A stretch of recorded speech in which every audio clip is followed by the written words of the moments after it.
Welcome to Discovery IAS Academy's online platform. In today's class, we are discussing the second part of Parliament. In the previous class, I had discussed some of the historical aspect of Parliament, how did it origin in the Western countries. We also talked about the provision of some kind of parliamentary bodies in Islam. Masuliya Jamaiya, you must be remembering that people must be consulted. And during the Rig-Vedic period in India, the provisions of Sabha and Samiti also we had talked. And then we discussed the Parliament, the role of President in Parliament and how has he been placed in Parliament. Then we had talked about the Rajya Sabha, the importance of the nominated members in Rajya Sabha, and then we talked about the relevance of Rajya Sabha as the upper house and as well as the second house. So today we will continue with Rajya Sabha and then we'll proceed ahead with Lok Sabha and Lok Sabha Speaker, Chairman of Rajya Sabha, and then parliamentary proceedings, privileges and all that. Well, it is a long chapter and very, very important so far as exam is concerned.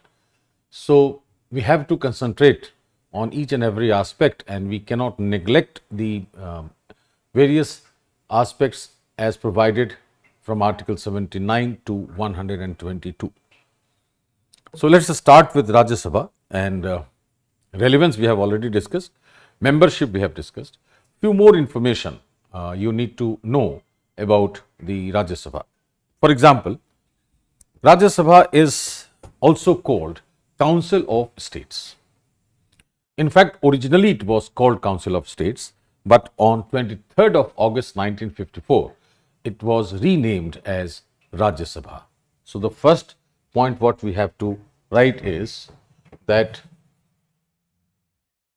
the Council of States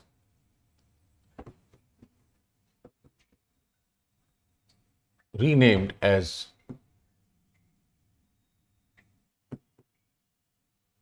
Rajya Sabha on 23rd August 1954. So officially now we call it Rajya Sabha.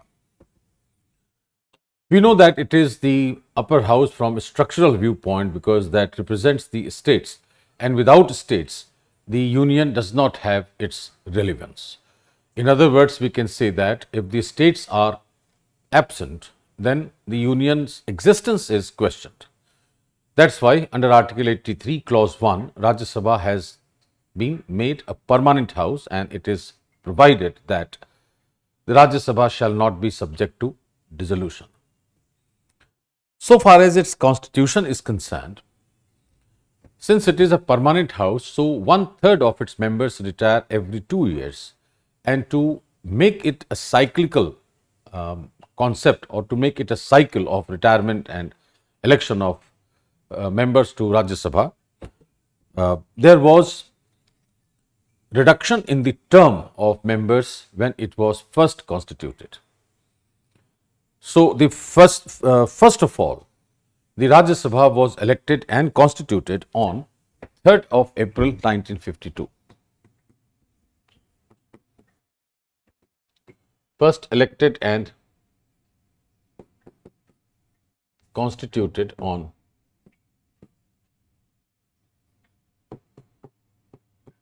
3rd April 1952.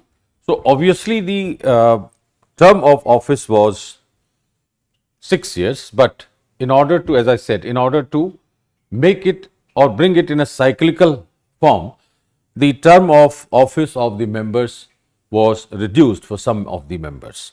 Like for 67 members, it was for 52 to 54. Then for 74 members, it was 1954 to 52 to 56. And for the remaining 75 members, it was 52 to 78.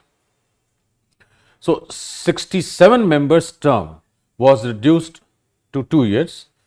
Then 74 members term was reduced to 4 years. And the remaining 75 members continued for 6 years. And that was done under the Council of States Term of Office of Members Order 1952.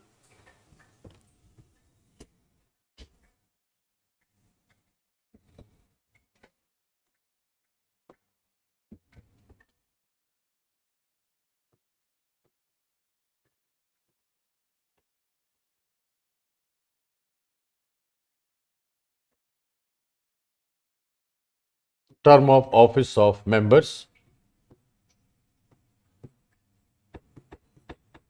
order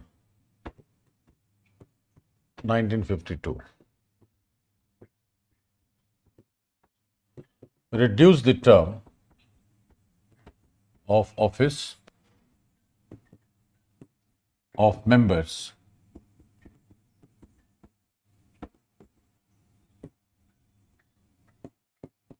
to make the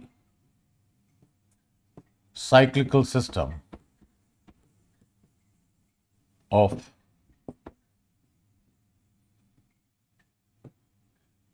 retirement of 1/3 of its members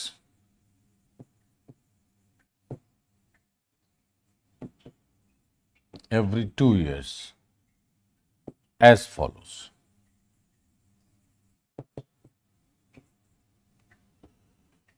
The first was 1952 to 54, 67 members.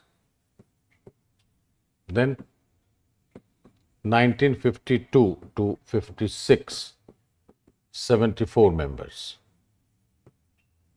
And 1952 to 58, 75 members. So total was 216 members,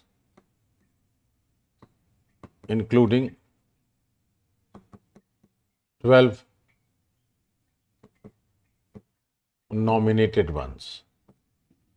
So this way the term was decided in the first constituted elected Rajya Sabha. We know that Rajya Sabha is or Rajya Sabha does not have money power or financial powers, as 109 clause 1 says that money bill shall not be introduced in Rajya Sabha.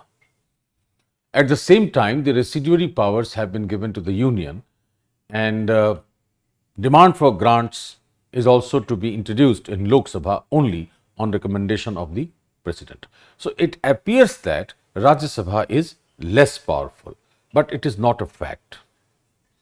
The powers to the two houses of Parliament have been distributed equitably.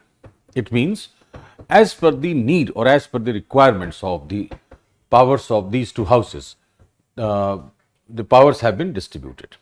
So while the power of introduction of money bill, demand for grants are more to Lok Sabha, certain powers are exclusively given to Rajya Sabha, which makes it highly powerful and highly significant. Say for example, we can say that in general, both the houses have equal powers, but in case of money bill, Lok Sabha gets precedence over Rajya Sabha. Now we can say special powers of Rajya Sabha, or we also call it non-federal features. Why non-federal features? Because Rajya Sabha is the representation, shows the representation of the states, and in general it deals with the states' issues and concerns, brings the problems of the state to the union, and tries to contribute to the lawmaking to solve the problems of the states and to resolve the disputes, if any. But there are certain provisions where it appears or it works as or it functions as one of the houses of union's legislature. So, their unionism, the quality, the idea of unionism appears to be dominant in certain provisions for Rajya Sabha, and that makes it non-federal. Non-federal means it becomes like a union's legislature. So, these are this show unionism in Rajya Sabha. That's why we call it non-federal features. And there are two such powers under Article 249 and 312. So, first article is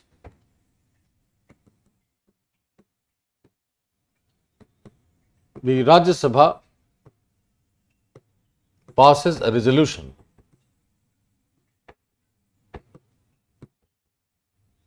by not less than 2/3 of the members present and voting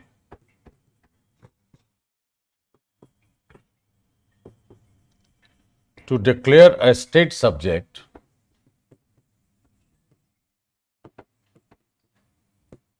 of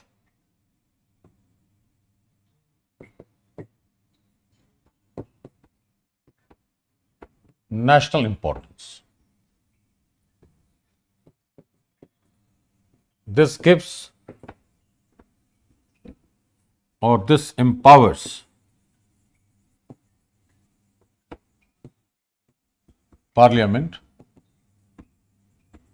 that is Union Legislature,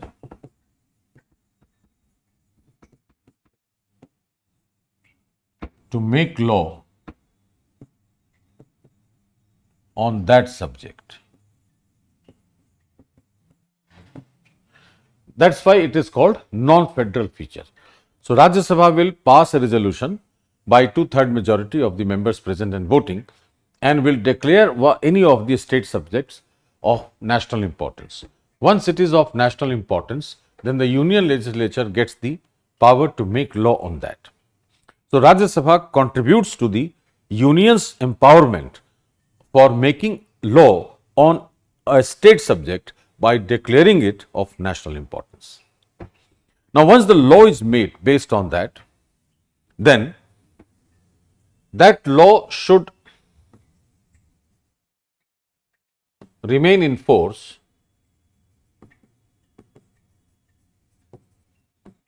for a period of 1 year.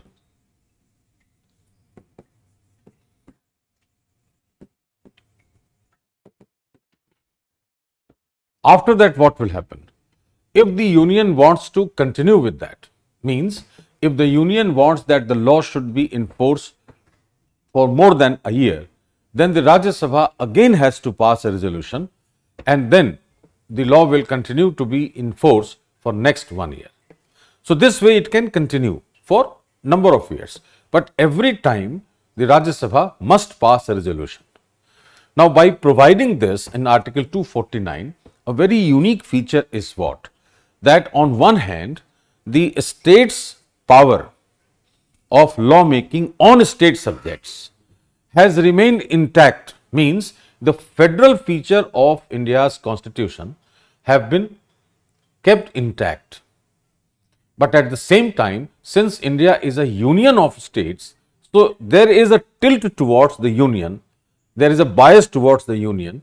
That's why it is non-federal feature, and the union has got the power to make law on state subject even if it is declared a subject of national importance. So, this we can write in one paragraph that Article 249 provides that the union's power to make law on state subject is extremely important, showing a tilt towards the union in India's unitary federation. At the same time, by providing this, that every time the Rajya Sabha has to pass a resolution to continue the law to remain in force, the federal features of India's constitution have been well protected and kept intact. So, there are two sides of the same coin. On one side it is union, on the other side it is the federation, and that makes India a unitary federation. So, Article 249 is also significant of India's unitary federation. I think it is clear. Once again I will explain. What I am trying to say here is that 249 has a very unique feature. 249 empowers the Rajya Sabha to function as one of the houses of Union's legislature. That is why it is called non-federal feature, because of the component of unionism in this article. Now, Rajya Sabha, by passing a resolution, can declare a state subject of national importance, and that will empower the union to make law on that. Now, that law remains in force for a period of 1 year, and if the union wants to continue the law to remain in force, the Rajya Sabha again has to pass a resolution for that. So, every time the Rajya Sabha passes a resolution, then only the law continues to remain in force for more than a year. Based on these facts, what we are analyzing, that Article 249 incorporates both unitary and federal features, and that is significant of India's unitary federation. How? It gives power to the union to make law on a state subject. That is one. And the second, by providing this, that every time Rajya Sabha has to declare the subject of national importance, the federal features have been protected. So, these two provisions very clearly signify that Article 249 is in line with, or is in accordance with, or in tune with India's unitary federal political design, and it protects both unionism and federalism as constitutional elements. So, we say that Article 249 enshrines both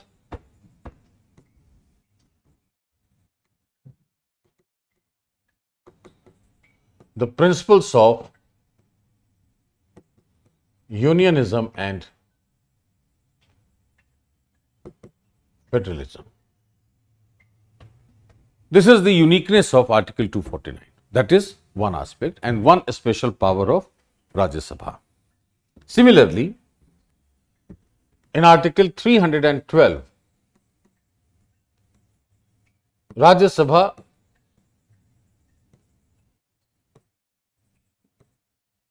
passes a resolution to create or to empower the Parliament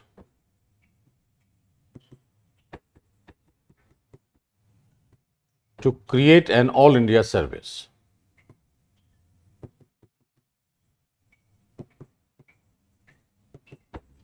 Now, this is also a non-federal feature of Rajya Sabha. Presently, as you must be knowing, presently we have All India services,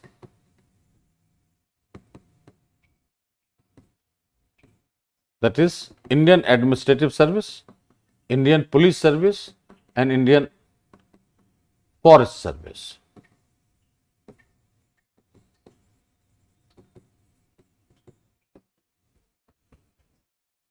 All India Judicial Service is also proposed, but presently we have 3 All India services and the remaining are the central services. So, Rajya Sabha has a very unique feature of showing both the representation of the states. At the same time, on occasions it also serves as one of the houses of Union legislature and signifying that India is a unitary federation and protects both the principles of unionism and federalism.